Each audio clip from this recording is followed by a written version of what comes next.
How did you get on with that massive assignment 4? To give you a chance to complete it, this lecture is also fairly short. And this time, the assignment is down to a single page. So keep working on that last assignment. It really is crucial to master those ideas and that terminology.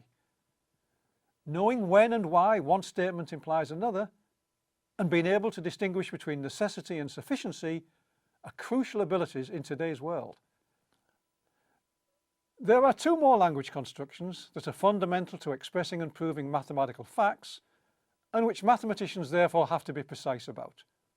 The two quantifiers, there exists and for all. When we've made these terms precise and are sure we know how to use them properly, our analysis of language will be over. The word quantifier is used in a very idiosyncratic fashion here. In normal use, it means specifying the number or amount of something. In mathematics, it's used to refer to the two extremes. There is at least one and for all. These are all we need to look at because of the special nature of mathematical truths. When mathematics is viewed as a subject in its own right, as opposed to being a set of tools used in other disciplines and walks of life, the core of the subject is the theorem.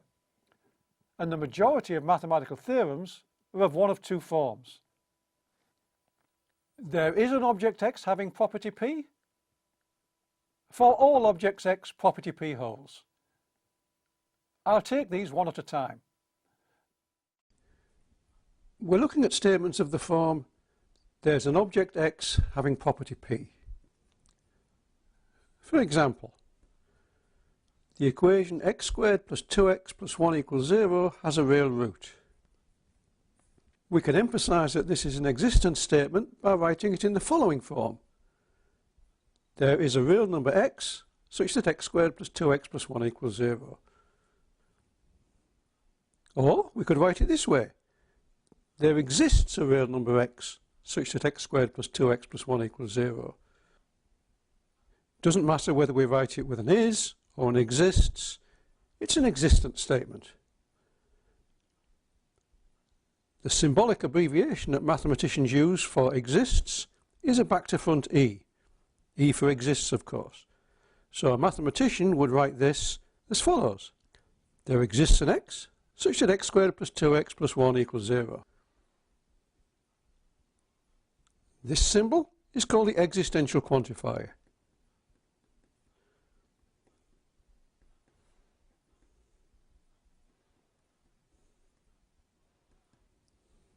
The simplest way to prove an existential statement of this form is to find an actual x that satisfies the property.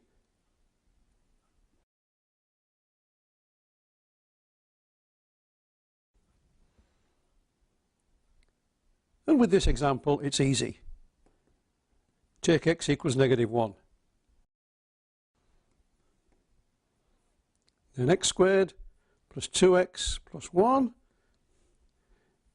equals -1 squared, which is 1, plus 2 times -1, which is -2. Then we've got the plus 1. 1 minus 2 plus 1 equals 0, which solves it. Well, that was a simple example. Sometimes we can prove an existential statement without finding an actual object that satisfies the property. Let me give you an example of that. I'm going to prove this statement. There exists an x such that x cubed plus 3x plus 1 equals 0. I'm not going to find an actual x that solves this cubic equation, but I am going to show that there is a solution. I'm going to start by looking at the function y equals x cubed plus 3x plus 1. This is a continuous function. Now, continuity of functions is actually a fairly deep topic. I will touch on it briefly at the end of the course, but for my present purpose, all I need to know is that a continuous function is one whose graph is a smooth curve with no breaks and jumps. And you should be sufficiently familiar with cubic equations by now to know that a cubic equation has a nice smooth curve that looks something like that in many cases. Up and down, two curves. Okay, the point is it doesn't have any jumps. If x equals -1, this curve has value, or this function has value, -1 cubed, which is -1, plus 3 times -1, which is -3, plus 1, which is -3. If x equals +1, the curve, or the function, has value y equals 1 plus 3 plus 1, which equals 5. So the curve lies below the x-axis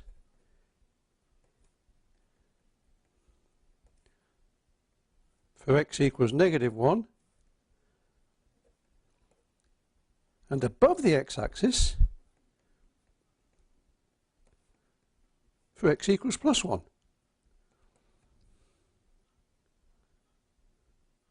So it looks something like this. Put the origin here. We're going to look at -1, and we're going to look at +1. It's going to lie somewhere down here at -1. It's going to lie somewhere up here at +1, and somewhere it's going to cross the axis. I mean, it looks like that, who knows? The point is, it's going to have to cross the axis somewhere or other, either to the left of the origin or to the right of the origin. Doesn't matter where. The important point is somewhere between -1 and +1. This curve crosses the axis. And when it crosses the axis, the y value is 0.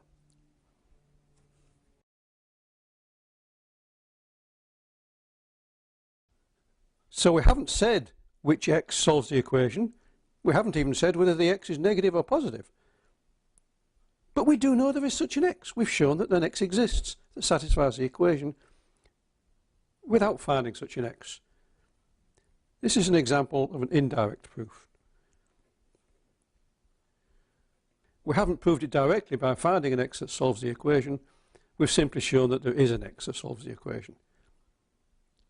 A lot of mathematical proofs are of this nature. We show that there is a solution to some equation, or that there is an object that satisfies some property or other without finding such an object. Pretty cool, huh? Time for a quiz.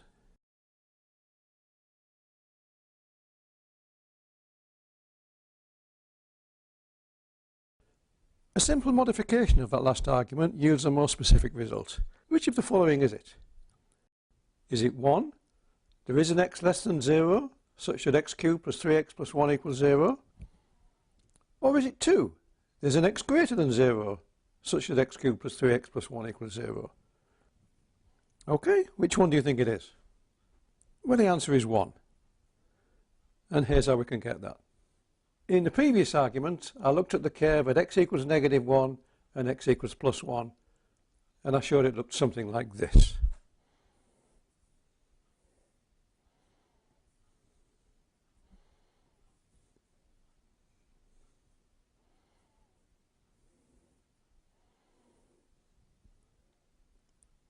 At -1, the curve was below the x-axis. At +1, the curve was above the x-axis.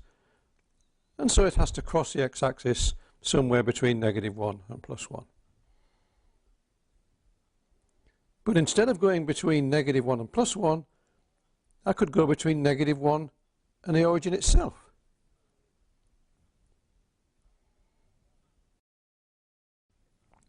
Well, note that if x equals 0, then y equals x cubed plus 3x plus 1 is 1. So at 0, it's somewhere up here. Which means it's negative at -1, it's positive at 0, so it's somewhere between -1 and 0 that it crosses the axis. Since the curve lies below the x-axis at x equals -1, and above the x-axis at x equals 0, it must cross the x-axis between -1 and 0. Or I could prove it a different way. I could simply observe that if x is greater than or equal to 0, then x cubed plus 3x plus 1 is greater than 0, and in particular is not equal to 0. So 2 is false, and that just leaves 1. We know that one of these two has to be true as a result of the previous argument, and so if we can eliminate 2, as I've just done here, then I can conclude 1. So either way, either by refining the previous arguments or by deducing it from the previous result by this observation, I end up showing that the equation has a root somewhere between -1 and 0. I still haven't found that root, but I have shown that there is a root. It's an indirect proof. Incidentally, in giving that last proof, I was careful to distinguish between the terms -1 and -1. Chances are your middle or high school teacher made a big deal of that. Like many professional mathematicians, maybe even most of us, I'm generally far less careful. I tend to use negative and minus interchangeably. It's not that we don't know the distinction, it's just that at university level we focus on other issues. And since this is a university course, I'll assume you can use your knowledge of arithmetic to determine the intended meaning, just as we do with everyday language. In this course, a similar issue arises with implication and the conditional. And since that distinction is likely new to you, I'm going to try to always use the correct term. But when I'm talking with my professional colleagues, we just talk about implication to cover both cases and rely on our shared knowledge of the concepts to disambiguate. In both cases, the distinctions are important, which is why we emphasize them in our teaching. But once we're sure everyone has fully grasped the issues, we adopt a more relaxed attitude, confident that our understanding will keep us out of trouble. The same kind of argument I just used to show that a certain cubic equation has a real root can be used to prove the wobbly table theorem. Suppose you're sitting in a restaurant at a perfectly square table with 4 identical legs, one at each corner. Because the floor is uneven, the table wobbles. One solution is to fold a small piece of paper and insert it under one leg until the table is stable. But there's another solution. Simply by rotating the table, you'll be able to position it so that it doesn't wobble. You might enjoy trying to prove this. The solution's simple, but it can take a lot of effort before you find it. It's very much a thinking outside the box question. It would be an unfair question on a timed exam, and I'm not giving it as a course assignment, but it's a great puzzle to keep thinking about until you hit upon the right idea. I'll leave you with it. Even if you can't think of a mathematical solution, you could go off in search of a square wobbly table and confirm the theorem experimentally. Meanwhile, let's get back to our main theme. Sometimes it's not immediately obvious that a statement is an existence assertion. In fact, many mathematical statements that do not look like an existence statement on the surface turn out to be precisely that when you work out what they mean. For example, a statement that a number x is rational is an existence statement. And here's why. Let's take the specific statement, square root of 2 is rational. As it happens, this is a false statement, but we're just using it as an example of a statement. So on the face of it, this doesn't look like an existence statement. But it actually is, because we can write it as there exist natural numbers p and q such that square root of 2 equals p divided by q. Or, using our symbolic abbreviation, exists p, exists q, such that square root of 2 is p over q. Incidentally, when we do come to prove that the square root of 2 is not rational, we'll do it by showing that there are no values of p and q that satisfy this equation. So we'll prove a non-existent statement. Well, this expression is fine so long as we know in advance that p and q denote natural numbers. I mean, here I said it explicitly. Here I didn't. So how do you know that p and q denote natural numbers? I mean, maybe they should denote real numbers or complex numbers. The answer is you make it more specific. And you do that by writing it in the following way.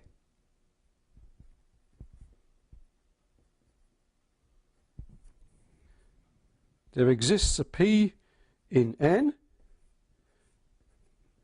and there exists a Q in N, such that root 2 equals P over Q,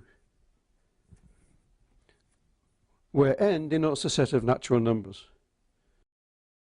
Incidentally, another font that's often used to denote the set of natural numbers is something like this.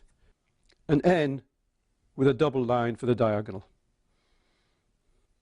In this course, I'm assuming that you're familiar with set theory, with basic set theory, and you know what the membership symbol means. If you're not, then there is a course supplement, and I'm just going to leave it to you to read that supplement. And of course, there's a course textbook if you acquire the textbook. That's my own book, Introduction to Mathematical Thinking. In any case, I'm going to assume that you are familiar with set theory, and I'm not going to talk about it in the course itself. You sometimes see mathematicians write it in an even more abbreviated fashion.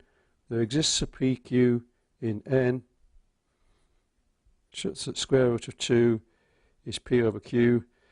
That's fine if you're confident about the material and you're familiar with the notations.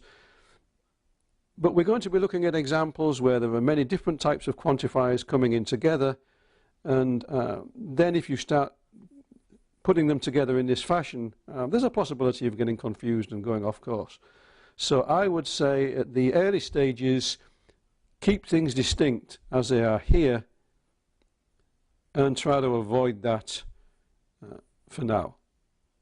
As I say, professional mathematicians write this kind of thing all the time. But just as when we're beginning to learn mathematics, it's important that we distinguish things like negative and minus, and then when we master them we tend to forget the distinctions, or we don't forget them but we don't make them explicit. So here, when we're beginning to look at quantifiers, I think it's important to be very explicit, and then once you really understand it, then you can do what we do in the business. We just write things in the simplest fashion, confident that we know what's going on and that the way we write it won't mislead us. Incidentally, see if you can prove that the square root of 2 is not rational. We'll do that in class later, but see if you can do it now. What that amounts to is proving that there do not exist P and Q in the natural numbers such that the square root of 2 equals P over Q, or that 2 equals P squared over Q squared. This is the statement you actually prove in order to show that the square root of 2 is irrational. It's not a difficult argument, but it's rather clever and ingenious. It's fairly short, and the chances are that you're not going to come up with it, but it's worth giving it a shot. You know, spend a half an hour or so thinking about it to see if you can prove that statement. Good luck on that one, but we will come back to that in class. How are you doing? Do try to show that the square root of 2 is irrational. Not so much to find the proof, but to get used to what it's like to do university level mathematics. One feature you need to get used to in mastering college mathematics, or more generally what I'm calling mathematical thinking, is the length of time you may need to spend puzzling about a problem or even one particular detail, for the most part without seeming to be making progress. High school mathematics courses, particularly in the US, are generally put together so that most problems can be done in a few minutes, with the goal of covering an extensive curriculum. At college, there's far less material to cover, but the aim is to cover it in more depth. That means you have to adjust to the slower pace with a lot more thinking and less doing. At first, this comes hard, since thinking without seeming to be making progress is initially frustrating. But it's much like learning to ride a bike. For a long time, you keep falling or relying on training wheels, and it seems you'll never get it. Then suddenly, one day, you find you can do it, and you can't understand why it took so long to get there. But that long period of repeated falling was essential to your body learning how to do it. Training your mind to think mathematically about various kinds of problems is very much like that. Okay, sermon over. The one remaining piece of language we need to examine and make sure we fully comprehend is the universal quantifier, which asserts that something holds for all x. This notation means for all x it's the case that something or other. The symbol here is an upside down letter A, which means for all.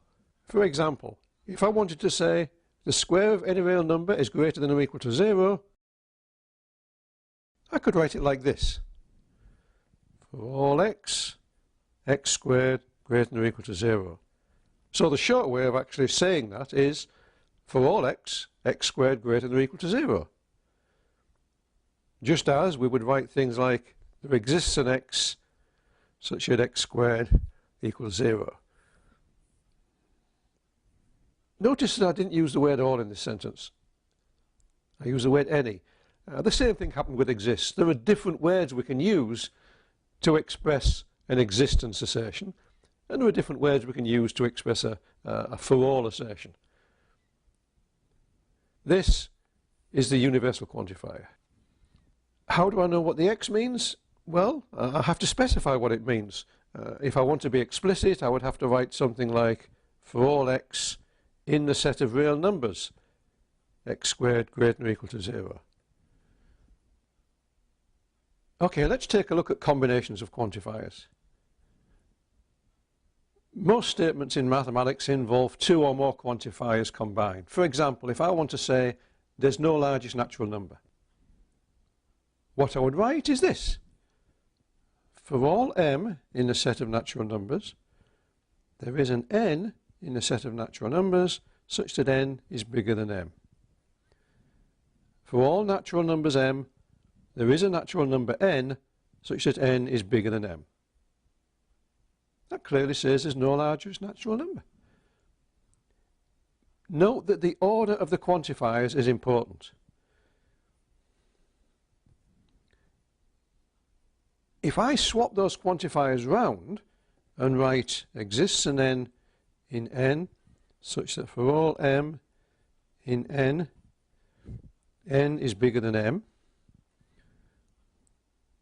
the result says there is a natural number n which has the property that for all natural numbers m, n is bigger than m. In other words, this says there is a natural number bigger than all natural numbers, which is false.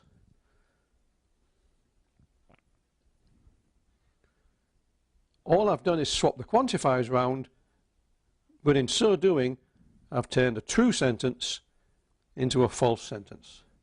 Remember that example from the American Melanoma Foundation? In their fact sheet they wrote, 1 American dies of melanoma almost every hour.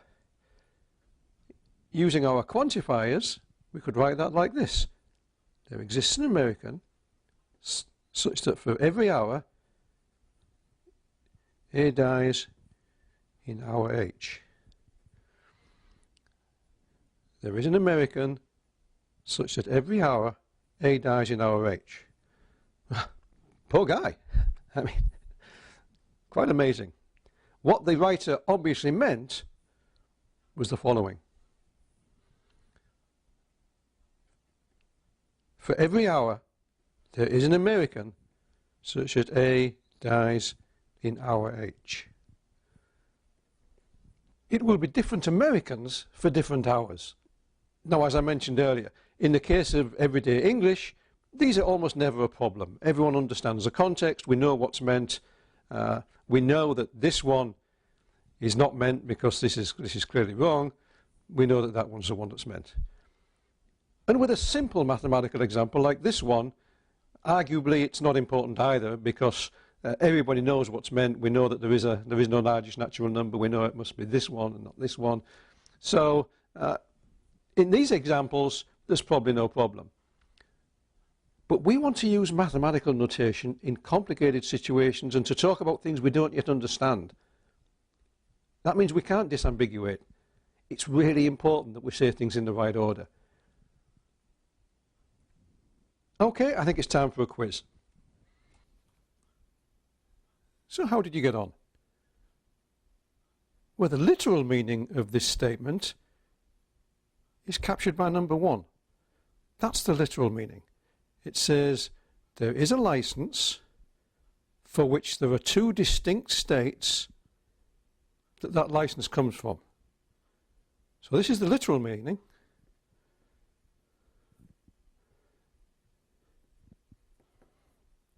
But it's false. Licenses are issued by states. You can't get a license that's issued by 2 separate states.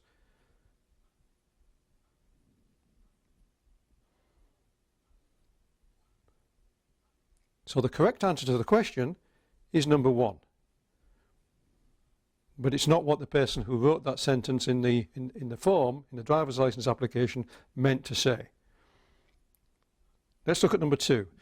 That says there are 2 different licenses, they're different, there are 2 licenses which are issued by 1 state.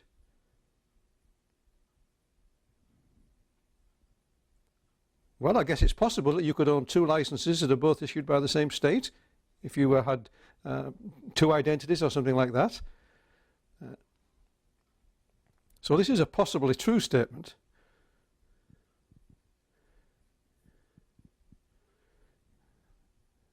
But it's not what the sentence means. Let's look at number 3. That says there are 2 licenses and 2 states, different states, different licenses. There are 2 licenses and 2 states. 1 license comes from 1 state, the other license comes from the other state. This is the sentence that the driver's license application meant to say. So the literal meaning is number 1, which is false. Number 2 may be true, but it's not what the sentence is about. Number 3 is clearly the intended meaning, and it's the meaning that we would all understand from this, because we know about licenses and about states and so forth. So this is the one we understand, but it's not the literal meaning. Doesn't matter when you're applying for a driver's license, unless I guess if you get into trouble, your lawyer might try to get you off by arguing on the basis of the mathematical meaning. Good luck if you want to try that.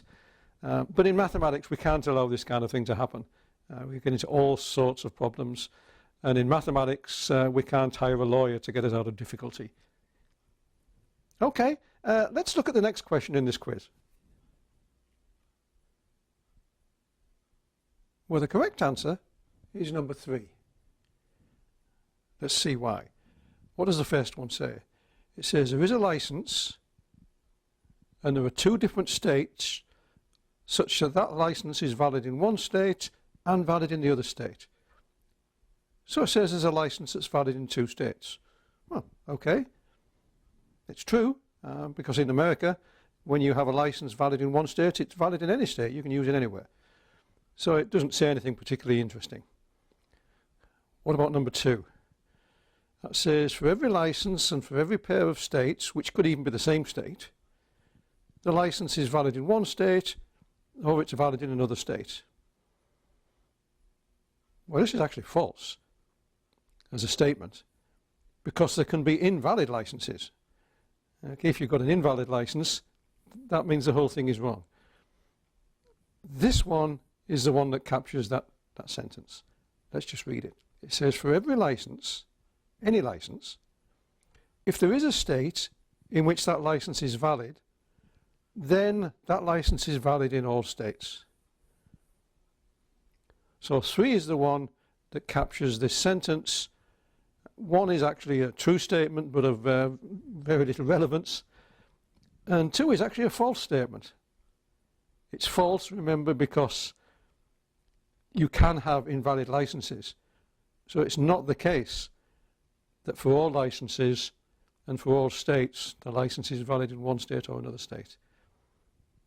Okay, how did you do on that?